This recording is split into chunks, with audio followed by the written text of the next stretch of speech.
Eastern Conference Finals is headed to a Game 7 after LeBron James last night had 46, 11, and 9, and Kevin Love and Jason Tatum collided, and Love got the worst of that, and he will miss Game 7 under the league's concussion protocol. Ernie, we were arguing about that. How does that work? He can't get tested again?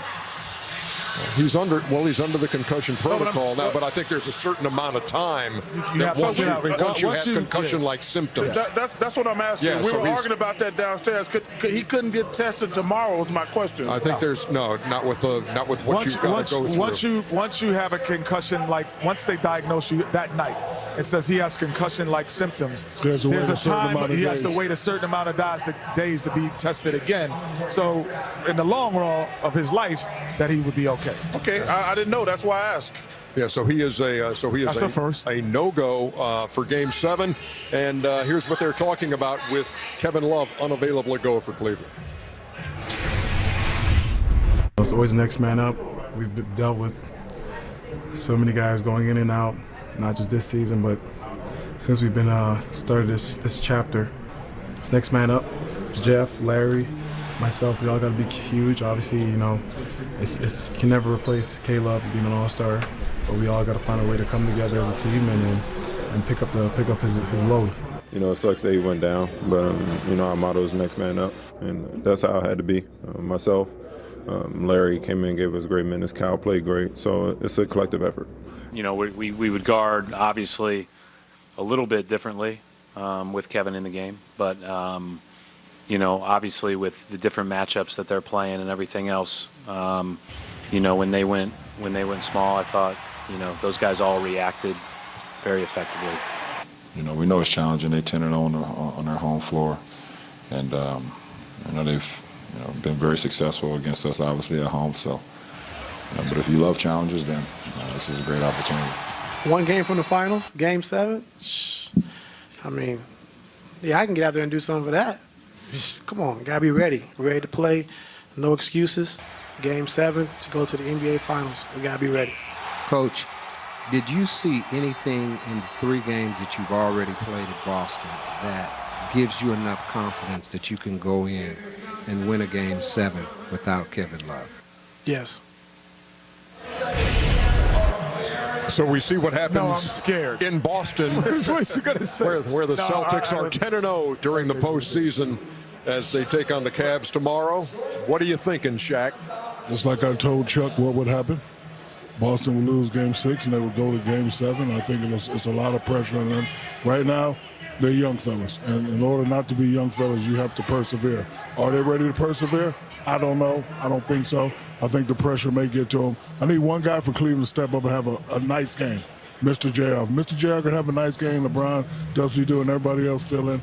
I like Cleveland because the guys are young, and I'm not, saying, being young, but I'm just saying when you're young, you have a different mentality, and this is pressure that they've never felt before. Actually, it was nice that Ty Lue played Clarkson, Larry Nash Jr., guys like that.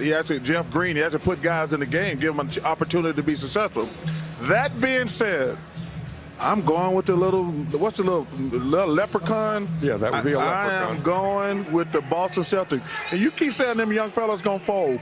Never said they were going to fold. I just said no. You said they were going to freeze up in Game 7. I never said they're going to fold. I said in order for them to not to be called young fellas anymore, they have to persevere. It's a lot of pressure. They have went to Game 7 against Milwaukee. Milwaukee's not the same. They have went to Milwaukee's not. Listen, this game right here, if we win, it's going to be a lot in their mind. We win this game, we go to the finals. Boom, boom, boom, bam, bam, bam. It's too much to think about. It's good as the Greek freak is. It's too much to think about. He's not LeBron James yet. And when LeBron James, this is a guy that Tatum and Brown idolizes, without question. They had to.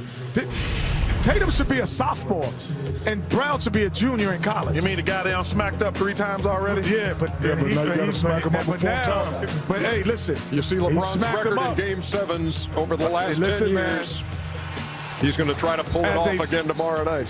My analytical brain says Boston, but as a fan and watching what LeBron James has done, As a fan, I say there's no way he's going to lose a Game 7. As a fan, analytically, I say Boston. Well, you have to pick. So I'm trying to figure out if I'm going to go with my fan brain or my analytical brain. And I'm going with my, you have a choice of brains. That is wild. I'm going to say I'm going to be a fan. And I'm going to say that the King will rise. Well, I'm saying Chuck and Kenny. Go ahead. You know. Even though I picked them at the beginning of the series. So you're going with Cleveland. Man. He's going with Cleveland. Wait. I'll say it before the commercial break. Well, let me just say this. Go ahead, Shaq. You know, as great players, when you have your best games when ain't nothing on your mind. They're going to be out there. One game, we go to the finals. We don't do this. Kyrie's coming back next year. I'm not going to be star. They got too much stuff going on. LeBron said, hey, opportunity. We just got to start. If they get one other guy to step up. I admire the King, but you know what we're going to have tomorrow night in Boston? A coup. We're taking over this country. A coup. You know what? We'll take it over the King's reign. By the way, tea party tomorrow. By the way, the last time that the Eastern Conference and Western Conference Finals both won 7 games, there wasn't even a shot clock. It was 1979. Washington won the East. Seattle won the West. Both of those going 7 games. Did you do this game, Ernie? This is, remember Bobby Dandridge? Bobby D. Come on, who doesn't? Bobby Dandridge going for 37 in that game. Oh, man. Look at Bob. Come on. Pass the ball, dude. You got 3 guys on you, Bobby D. One of them better jump then. Washington won that game by 2 over San Antonio. The Spurs were in the East then. Jack Sigma had 33. The great Dennis Johnson. DJ had 26. The Greyhound. Walter Davis had 26. Watch his move, Kenny. Don't do it. Give it to him. That's a tough move to guard. Man, Gus Williams, Dennis Johnson. That was the best backcourt that I had seen growing up. So that was 1979. Let me say this, but we don't have to worry about that. Because the Rockets are going to win tonight. I got a feeling that James Harden, I got a text from one of my great mentors, Billy Cunningham. It's going to be a Magic Johnson-like performance. They got no pressure on them. So James Harden's Magic Johnson. He's going to be Magic Johnson tonight. He's going to have a triple-double.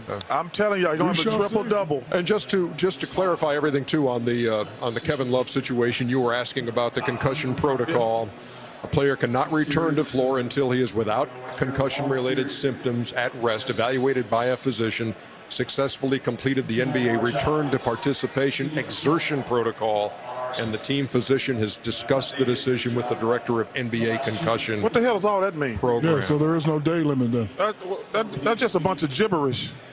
Yeah, if you can do all of that in a day. I'm just saying. Well, he's got to run tomorrow, or today. He's got to be running today, I guess. But obviously, he can't run tomorrow is my question. No, but I'm saying he'd have to be running today to get cleared and say, oh, he passed the test. But obviously the Cavaliers, I'm not letting him run they released the statement today and saying, look, Kevin Love is not going to play Kenny, Ernie. in Game 7.